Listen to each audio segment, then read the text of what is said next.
2014, Malaysia Airlines Flight MH370 was flying from Kuala Lumpur to Beijing when it disappeared from radar with 239 people on board. This is one of the biggest aviation mysteries in recent history, and to this day, no one knows what happened to the plane or where it crashed. There are some theories, though, and here are 10 of the most popular ones.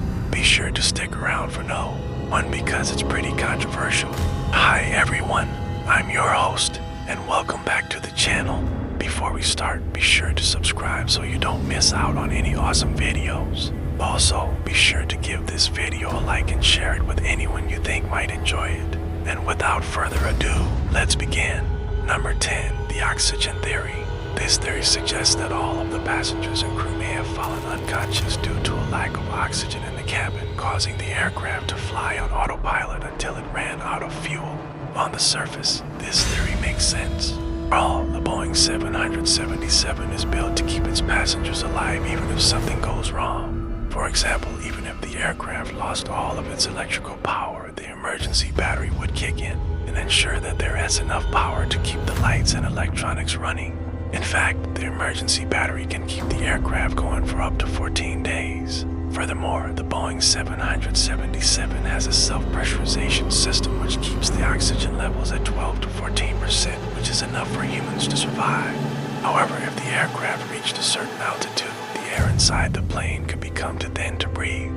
So to combat this, the plane's onboard systems would trigger an emergency descent, which would bring the passengers back to a safe altitude.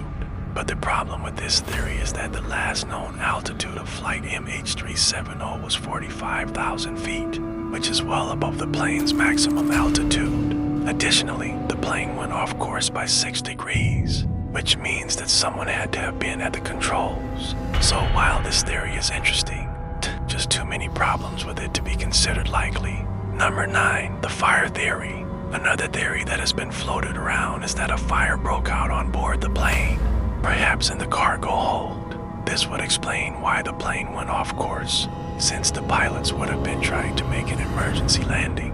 A lot of people seem to believe that this theory is true because the Malaysian authorities said that they found traces of smoke on the plane. However, this was later refuted by the Australian Transport Safety Bureau, who said that the traces of smoke were inconclusive and that it could have come from the cargo or the insulation of the plane. Number 8, pilot suicide.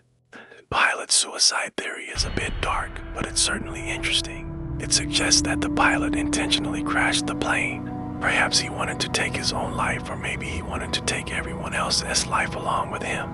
The problem with this theory is that there's absolutely no evidence to support it. In fact, both pilots were praised for their professionalism, and there was absolutely nothing in their backgrounds that would suggest that either one of them would do such a thing. In fact, one of the pilots had sent a text message to his wife saying, "I'll see you later," which seems rather innocent. Additionally, the plane didn't just suddenly turn off course. It seems to have been a gradual process. First, the pilot turned off the transponder and then he started to climb. He climbed so high that the plane actually went into the upper stratosphere, which is something that doesn't happen very often. It is also worth noting that the plane stayed in the air for another 3 hours after it turned off course, which suggests that whoever was piloting the plane knew what they were doing. As a result, most experts believe that this theory is unlikely. Instead, it was probably a combination of factors that led to the plane's disappearance. No. 7. Terrorist attack. One of the most popular theories is that terrorists were responsible for the crash. There's no evidence to support this theory, but it's certainly possible. After all, terrorism is a real threat in many parts of the world, and it is not beyond the realm of possibility that a terrorist group could have taken down a plane. However, there are a few problems with this theory. First of all, no one claimed responsibility for the attack, and there were no credible threats against the plane before it took off. Additionally, the plane was carrying 239 people, which is a lot of people to take out, especially if the goal was to send a message. Furthermore, a terrorist attack would have been messy and there would have been evidence left behind. But there isn't any. Perhaps the most damning piece of evidence against this theory is that the plane was found in pristine condition, which suggests that there was no struggle. If there had been a terrorist attack, there would have been blood, debris, and other evidence of a struggle, but there wasn't any. Number 6. Mechanical failure. Mechanical failure is always a possibility when a plane crashes, and it is certainly something that the investigators are looking into. However, it's unlikely that mechanical failure was responsible for this crash. The plane flew for over 6 hours after it took off from Kuala Lumpur, which suggests that there was nothing seriously wrong with it. Additionally, there were no reports of any technical difficulties before the crash, and the plane had been well maintained. However, there are some experts who believe that a malfunction in the indicators turned on the autopilot system and then the plane lost altitude. Number 5. Scare campaign. Some people believe that the disappearance of Flight MH370 was part of a scare campaign by militant groups, political organizations, or rogue states. Basically, the idea is that someone wanted to send a message to the world, and they did so by taking down the plane.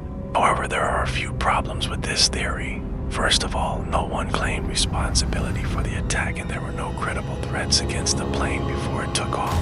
Additionally, a scare campaign would have been messy and there would have been evidence left behind, but there isn't any. Perhaps the most damning piece of evidence against this theory is that the plane was found in pristine condition, which suggests that there was no struggle. If there had been a terrorist attack, there would have been blood, debris, and other evidence of a struggle, but there wasn't any. Number 4. Passenger. Some people believe that one of the passengers was responsible for the crash.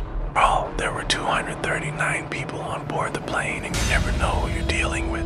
Perhaps one of the passengers snapped and decided to take everyone else's life along with theirs. Or maybe there was a fight and things got out of hand. However, this theory is unlikely for a few reasons. First of all, there is absolutely no evidence to support it. Secondly, it's hard to imagine that one person could take down an entire plane full of people. And finally, if there had been a struggle on board the plane, there would have been evidence left behind, but there wasn't. Number 3. Bad weather.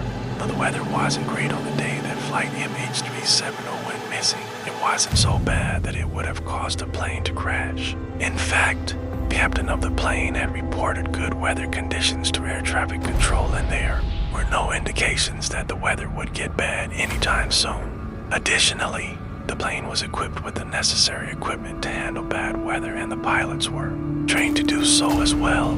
So while bad weather is always a possibility when a plane crashes, it's unlikely that it was responsible for the disappearance of Flight MH370. No. 2. Air traffic controller. Some people believe that the air traffic controller was responsible for the crash.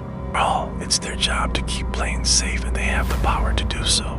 If they make a mistake, it could be enough to cause a plane to crash. However, this theory is unlikely. Traffic controllers are highly trained professionals, and they're not allowed to make mistakes. Additionally, there were no reports of any errors made by the air traffic controller on the day that Flight MH370 went missing. Number 1. Captain deliberately crashed the plane. Now, this theory is rather controversial, and there is absolutely no evidence to support it. However, some people believe that the captain of the plane deliberately crashed it. Perhaps he had a personal issue that he was dealing with, or maybe he was under the influence of something. Whatever the reason, he could have made a mistake that caused the plane to crash. This theory is unlikely for a few reasons. First of all, there is absolutely no evidence to support it, and secondly, the captain had no reason to crash the plane. Finally, if the captain had crashed the plane on purpose, he would have done something to cover his tracks, but he didn't. Alright, now it's time for you to make your voice heard. Which of these theories do you think is responsible for the crash of Flight MH370? Let me know in the comments below. And while you're down there, be sure to give this video a like and subscribe to the channel. Thanks for watching. I've been your host, and you can always find more videos like this one on our channel.